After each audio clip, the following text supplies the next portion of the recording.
ഇത് കാസർഗോഡ് കാഞ്ഞങ്ങാടിനടുത്തുള്ള മഞ്ഞമ്പതിക്കുന്നാണ്. മഞ്ഞമ്പതിക്കുന്ന് ഈ മഴക്കാലത്ത് എത്രമാത്രം ഭംഗിയായിട്ടുണ്ട് എന്ന് നമുക്കൊന്ന് നോക്കാം.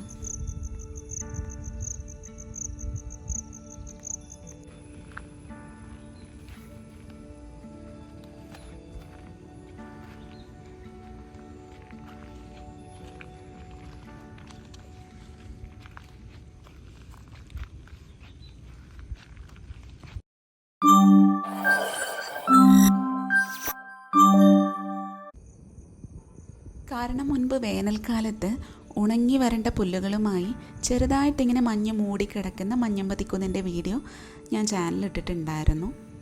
ഉണങ്ങി വരേണ്ട മഞ്ഞമ്പതിക്കുന്നിനെ കാണിച്ചപ്പോൾ പിന്നെ പച്ച പൊതിഞ്ഞ് കിടക്കുന്ന പച്ച കൊണ്ട് സമൃദ്ധമായ മഞ്ഞമ്പതിക്കുന്നിനെയും കാണിക്കണമല്ലോ. കൃത്യമായി പറഞ്ഞാൽ കാഞ്ഞങ്ങാട് മാവുങ്കാലിലാണ് ഈ സ്ഥലം വരുന്നത്. മാവുങ്കാലിൽ വീരമാരുതി ടെമ്പിൾ റോഡ് തന്നെയാണ് മഞ്ഞമ്പതിക്കുന്ന് സ്ഥിതി ചെയ്യുന്നത്. മഞ്ഞ് മലനിരകളെ മൂടി പൊതിഞ്ഞു കിടക്കുന്നത് കൊണ്ടായിരിക്കണം ഈ കുന്നിന് മഞ്ഞമ്പതിക്കുന്ന് എന്ന പേര് വന്നിട്ടുള്ളത്.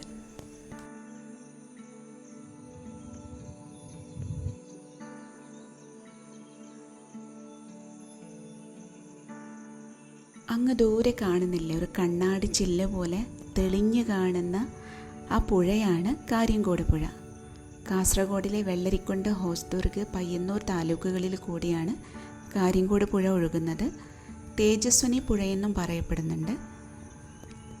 ചന്ദ്രഗിരി പുഴ കഴിഞ്ഞു കഴിഞ്ഞാൽ രണ്ടാമത്തെ കാസർഗോഡ് ഏറ്റവും വലിയ നദിയാണ് കാര്യങ്കോട് പുഴ. കഴിഞ്ഞ തവണ വന്നപ്പോഴും ഇതേ മരത്തിൻ്റെ ഈ ഒരു ചെരിഞ്ഞുള്ളൊരു നിൽപ്പ് ഹഠാത് ആകർഷിച്ചിരുന്നു എന്നൊക്കെ നമ്മൾ പറയില്ലേ, അതുപോലെ വല്ലാതെ ആകർഷിച്ചിരുന്നു.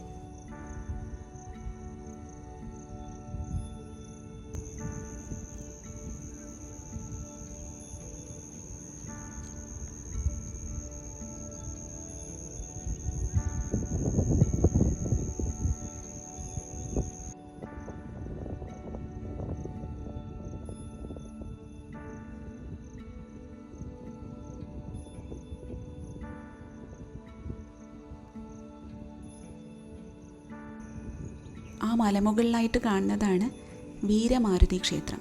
ഇവിടം വരെ വരികയാണെങ്കിൽ എന്തായാലും അമ്പലത്തിലും കൂടി ഒന്ന് കയറിയിട്ട് പോകാവുന്നതേ ഉള്ളൂ. ഇവിടുന്ന് വളരെ അടുത്താണ്.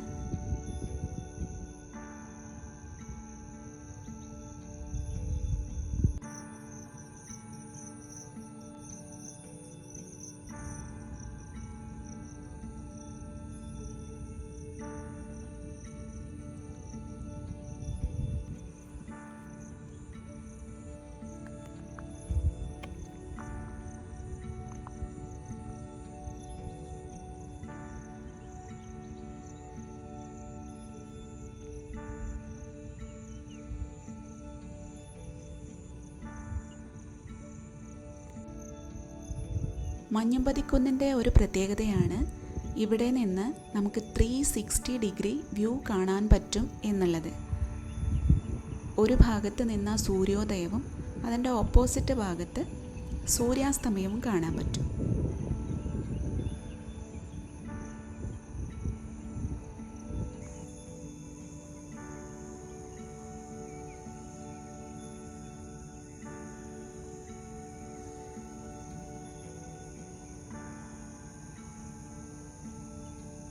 ഇതിപ്പോൾ ഞാൻ വന്നിട്ടുള്ളത് ചെറിയൊരു മഴയുള്ള ദിവസം, കാർമേഘങ്ങളൊക്കെ ഇങ്ങനെ ആകാശത്തെ മൂടി നിൽക്കുന്ന രാവിലെ ഒരു ഏകദേശം 9 മണി സമയത്താണ്. ഈ സമയത്ത് വന്നതുകൊണ്ട് തന്നെ സൂര്യോദയം ഒന്നും കാണാൻ പറ്റില്ല. നിങ്ങൾ വരുമ്പോൾ സൂര്യോദയ സമയത്തോ അല്ലെങ്കിൽ സൂര്യാസ്തമന സമയത്തോ വരിക. എന്നാൽ മാത്രമേ അതുമായി ബന്ധപ്പെട്ടിട്ടുള്ള ആകാശത്തിൻ്റെ വർണ്ണാഭമായ കളറൊക്കെ നിറങ്ങളൊക്കെ നമുക്ക് കാണാൻ പറ്റുള്ളൂ.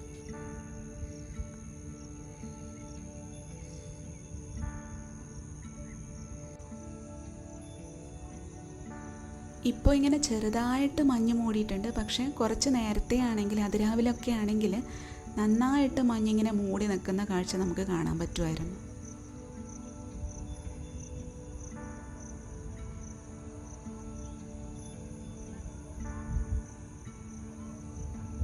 നീണ്ടു കിടക്കുന്ന അറബിക്കടൽ കാസർഗോഡിലെ കാഞ്ഞങ്ങാട്, പെരിയ എന്നീ സ്ഥലങ്ങളുടെ ദൂരത്ത് നിന്നുള്ള ഒരു വ്യൂ, കാര്യങ്കോട് പുഴ, സൂര്യാസ്തമയം, സൂര്യോദയം, അതിരാവിലെ മഞ്ഞ് മൂടിയുള്ള കാഴ്ച, സൂര്യോദയ സമയത്തും സൂര്യാസ്തമയ സമയത്തും ചുവപ്പും ഓറഞ്ചും നിറത്തിലായൊക്കെ കാണപ്പെടുന്ന ആകാശം എന്നീ മനോഹരങ്ങളായ കാഴ്ചകളാണ് മഞ്ഞമ്പതിക്കുന്ന് നമുക്കായി സമ്മാനിക്കുന്നത്. ഇന്നിപ്പോൾ എനിക്ക് കുറച്ച് മഴയുള്ള സമയത്തായതുകൊണ്ട് തന്നെ പച്ച നിറത്തിൽ പുല്ലുകൾ പൊതിഞ്ഞ് ആദ്യം കുറച്ച് തെളിഞ്ഞ നീലാകാശത്തോടും പിന്നീട് ഇരുണ്ട കാർമേഘങ്ങളോടും കൂടി മഞ്ഞമ്പതിക്കുന്നിൻ്റെ വേറൊരു മുഖമാണ് കാണാൻ സാധിച്ചത്. വേനൽക്കാലത്ത് വന്നതിനേക്കാളും എനിക്കിഷ്ടപ്പെട്ടത് ഇന്ന് വന്നത് തന്നെയാണ്. എനിക്ക് തോന്നുന്നു സെപ്റ്റംബർ ഒക്ടോബർ മാസങ്ങളിൽ തന്നെയാണ് ഇവിടെ വരാൻ പറ്റിയ നല്ല സമയം.